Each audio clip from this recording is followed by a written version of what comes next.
Et Tamba, lui, dépérissait, comme s'il leur quittait peu à peu son sang. Un matin, il fut retrouvé sans vie, le visage tourné vers la porte qu'il lui avait interdite. Peu après sa mort, Naya apprit qu'elle était enceinte. Mais personne ne voulait d'elle. Les anciens disaient qu'elle portait l'enfant d'un homme maudit. Elle fut chassée du village, condamnée à errer seule, vivant de racines et de prières. Son ventre grandissait, mais son âme se vidait. Elle pleurait, non pas pour Tamba, mais pour elle-même.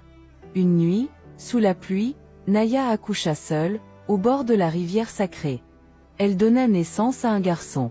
Mais quand elle le regarda, elle vit dans ses yeux le même regard que celui de Tamba. Un regard ancien, fatigue, et terriblement froid.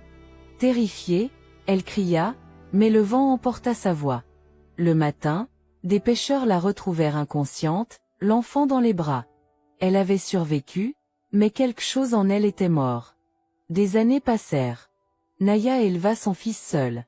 On la voyait souvent haut de la rivière, parlant au vent, comme Tamba le faisait jadis. Certains disaient qu'elle devenait folle. D'autres disaient qu'elle payait simplement le prix de ses choix. Un soir, elle disparut. Le lendemain, sur la rive, on retrouva seulement un collier d'or, fondu. Et depuis ce jour, on dit que la rivière de Mbeka chante parfois une berceuse. Une voix douce de femme, qui pleure l'amour qu'elle a troqué contre l'or. Comme quoi quand c'est gratuit, t'es pas le client, t'es le produit emballé cadeau.